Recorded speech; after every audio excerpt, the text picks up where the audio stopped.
Okay, so let's start with just reviewing some properties. The first one we'll review is anything to the 0 power. Anything to the 0 power is going to equal 1. So 2 to the 0 equals 1. X to the 0 equals 1. If you have something in parentheses, all to the 0 power, that whole thing equals 1.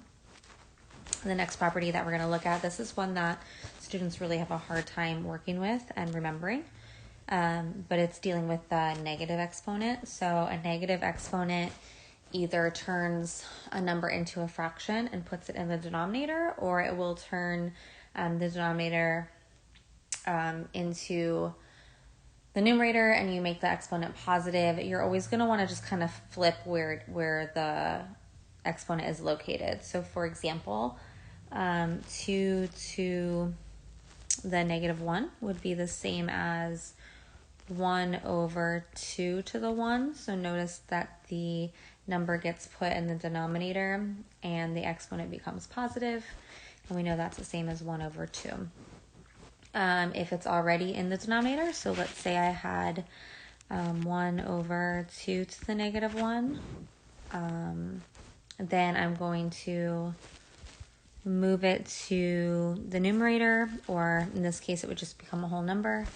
So that would be the same as just 2 to the first power, which we know is just 2. For the next one, we're multiplying exponents with the same base. So when we're multiplying with bases and exponents that have the same base, we're going to add our exponent. For example, if I had 2 squared times 2 cubed, this is going to be 2 to the 2 plus 3, which would be 2 to the 5th. The reason why this works is because we know that squaring something is multiplying it to itself. So 2 squared is really just 2 times 2. And 2 cubed would be 2 times 2 times 2. And we're multiplying those together. And so if you add up every time you're multiplying 2 to itself, you're doing it 5 times.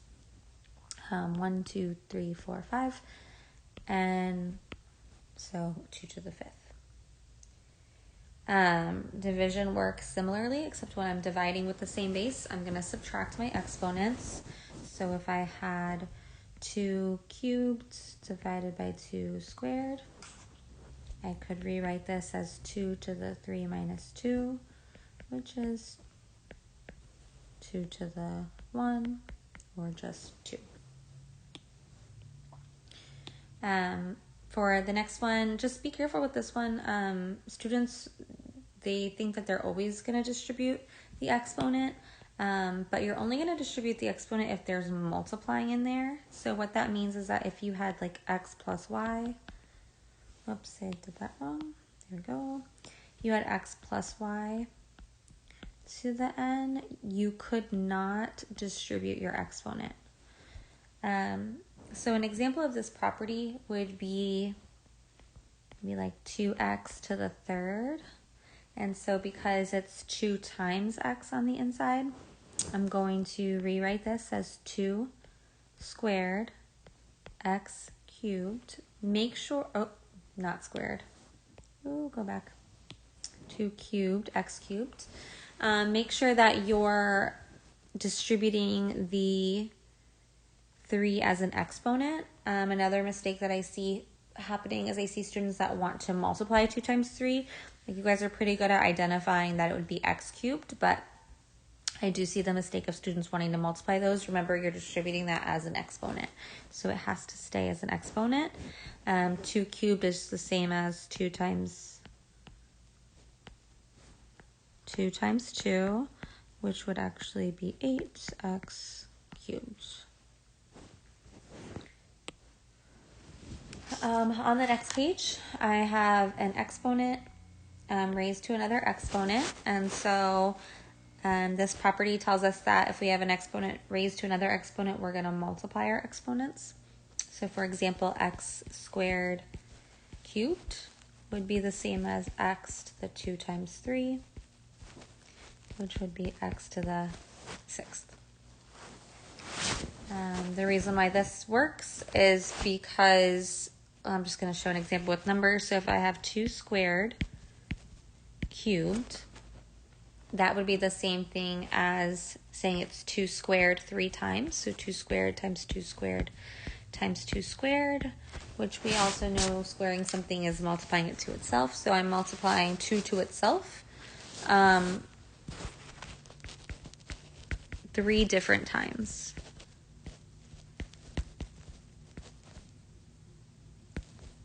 And so I do end up with 6 being multiplied together.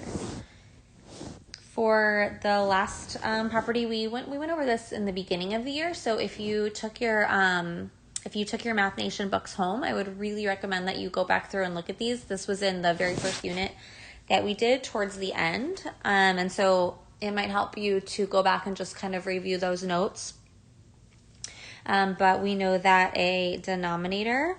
So when you have a fraction as an exponent, the denominator is just the index of your root. Remember, the index is that little tiny number that's right there. So 2 to the 1/3 would be the same as the cube root of 2.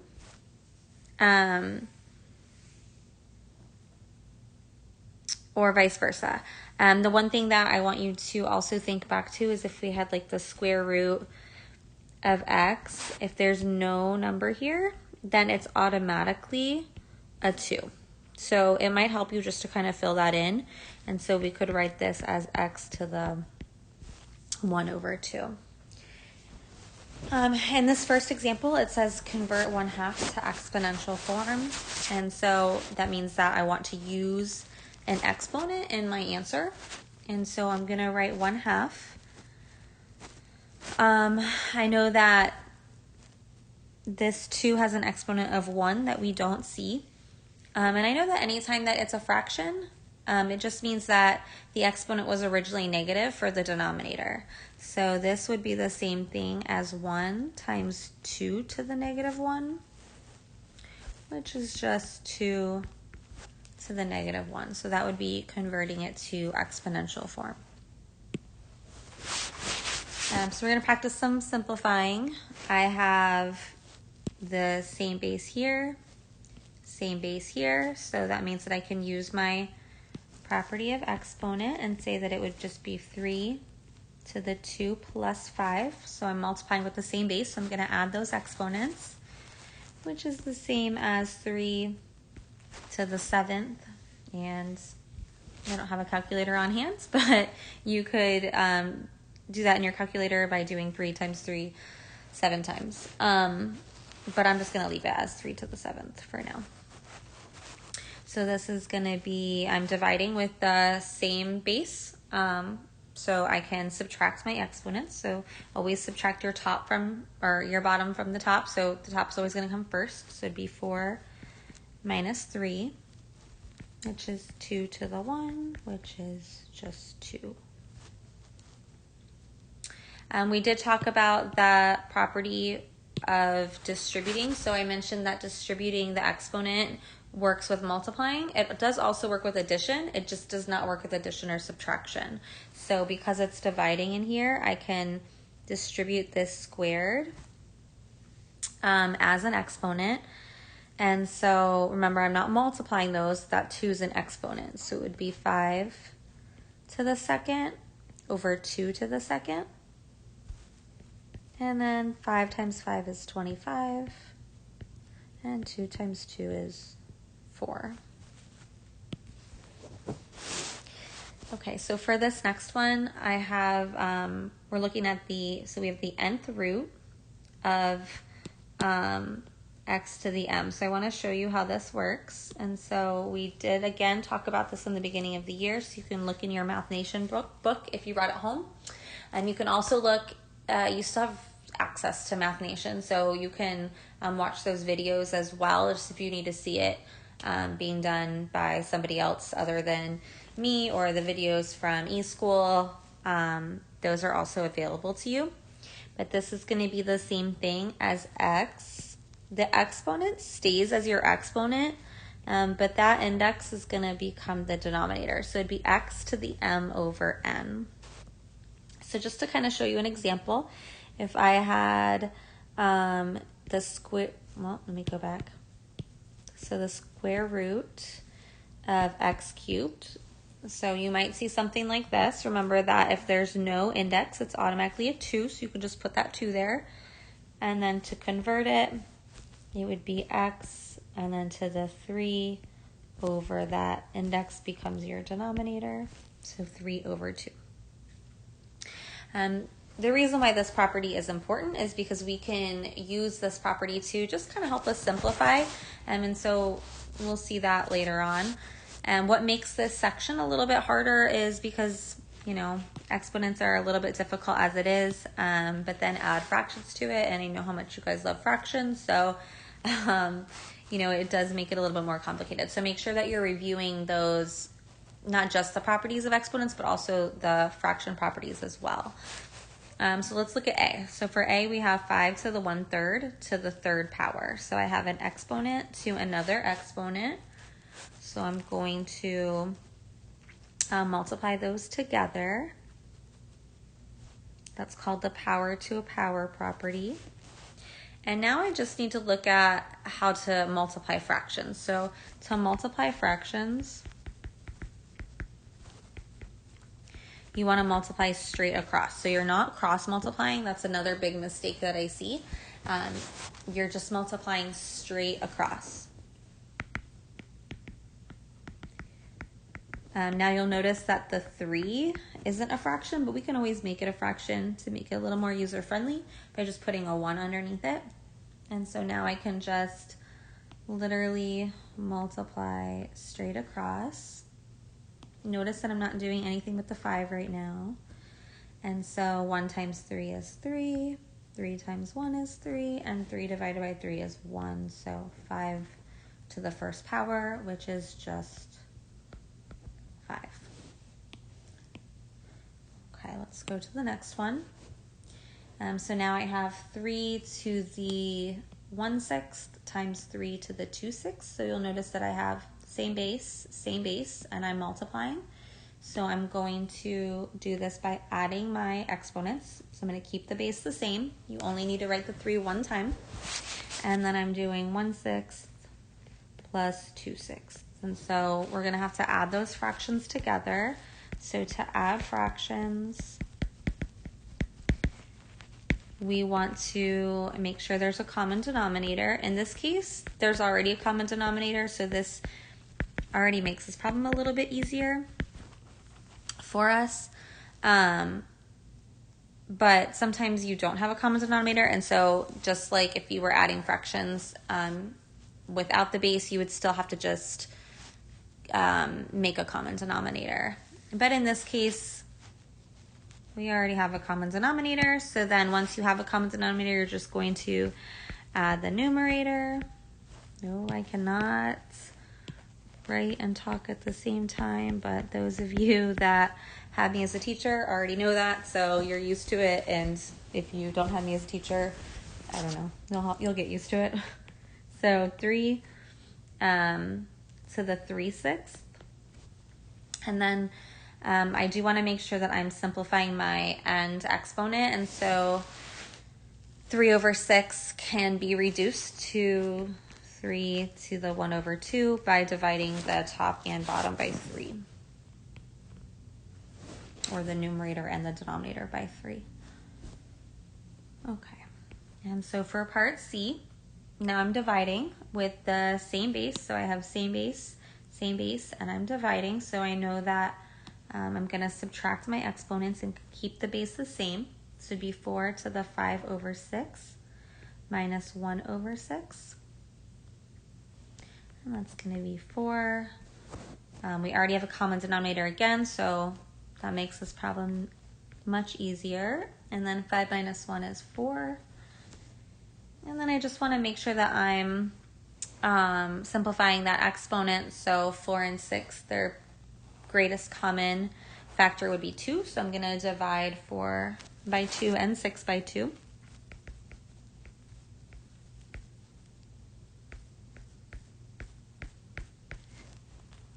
I'm having issues there. And so I get 4 to the 2/3. Whoops. There we go. Okay. And so for the next one, we're still simplifying. I have 25 to the 1/3 times 5 to the 1/3. My only problem with this is that I don't have the same base. So remember, we can only add our exponents when we're multiplying if we have the same base. But sometimes, and you can't do this all the time, but sometimes you can change a number so that it has the same base. So I'm going to look first at what my smaller base is. So my smaller base is 5.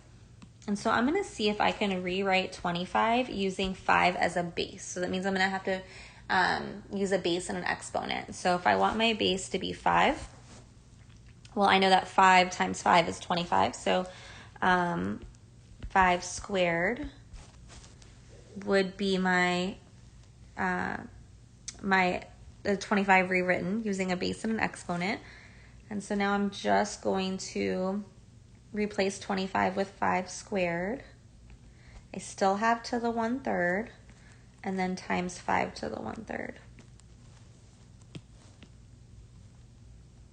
And now I'm going to use those same properties of exponents that we just talked about. And so the first thing I want to do is deal with this parentheses. I have something squared to the 1/3, so I'm raising an exponent to an exponent. And so when I do that, I'm going to multiply. So this is the same as 5 to the 2 times 1/3, and then times 5 to the 1/3. So I didn't really do anything with that second part yet. So that I can multiply the fraction a little bit easier, I'm going to put that 2 over a 1, and I'm going to multiply straight across. And so this leaves me with 5. 2 times 1 is 2 over 3. And then I still have times 5 to the 1/3. Now I have the same base. The same base is multiplied. So I'm going to add, now I can add my exponents. So I'm going to keep the base the same, so 5. And I'm going to add 2/3 plus 1/3. And so again, lucky for us, we have a common denominator, so it's all going to be over 3, and then I'm going to add the 2 and the 1, so 3 over 3, which is 5 to the first, which we know is just 5. For part B, okay, so what I like to do when I'm simplifying with fraction exponents is I really like to simplify as much as I can as a root. So for me, if I was doing this problem, I would change this to back to a radical. So change to radical. And so remember that denominator is going to be your index for your radical. So this is the same thing as the 4th root of 81. And again, this is something that we definitely covered in the beginning of the year. So if you have your notes for this, I really encourage you to go back and look at these. I can only speak for my classes, but I do know that this is something that you guys were really good at, was simplifying these. So just kind of go back and review, and that should help you. But what we did from here is we took the inside of that radical, so 81, and we used a factor tree. And so when you're using a factor tree, you're looking for any number that goes into 81. And so in the middle, it might be different. Like someone might choose 9, someone might choose 3, and that's okay. In the end, you'll have all the same numbers. So if it was me, I would probably do 81 divided by 9. So 9 times 9 is 81. And then remember, we're breaking this down all the way to prime numbers. So I'm going to keep going until I get to a prime number, and then I'm going to circle it. So 9 can be broken down to 3 and 3. And so 3 is a prime number. And then the other 9, 3 and 3. So this means that 81 is the same as 3 times 3 times 3 times 3. So just to kind of review with you, this index tells you how many you're looking for in each group. So number in each group before it can leave the radical. So in this case, I'm looking for 4 of the same number. And lucky me, I do have 4 3s. So that group of 3's can go outside of the radical. And then anything else that's left over stays inside, but I don't have anything left over. So I actually don't have a radical anymore. Make sure that you're only writing the group one time, like each group. So I'm not going to write 3 4 times. It's just one group of 3's. And so my final answer is just 3. It's already simplified. All right, part C, this one looks a little bit wacky, but just take it piece by piece. It's not as crazy as it seems. So just like when we're solving equations, we peel away like the outermost layer, and it's going to work the same here. So the first thing that I need to deal with is this radical that's on the outside. Just to refresh, if there's no index, it's automatically a 2. So that's a square root. And so in order to write that root as an exponent, I'm going to keep what's inside the same. I'm only going to change the outside right now. And so the index becomes my denominator, so it's 1 over 2. Now that I've done that, I want to change the inside. And so again, my index is my denominator, so this would be 7 to the 1 over 3, and that's all going to be to the 1/2. Okay, so from here, I see that I have an exponent raised to another exponent, and so I'm going to use the power to a power property and multiply, so it'd be 7 to the 1/3 times 1/2, and I can multiply straight across, so 7 to the 1/6, and I am done. Or sometimes they might ask you to change it back to a radical, and so if I was going to do that, excuse me, my denominator is my index, so I could write this as 6th root of 7. And so you want to make sure that, especially if your question is multiple choice, that you're making your answer look like their answers. So either one of those is acceptable. I hope this helps. If this does help, let me know, and I can make more videos for you guys to look at. I hope everyone is doing well, and don't forget to reach out to us for help, okay?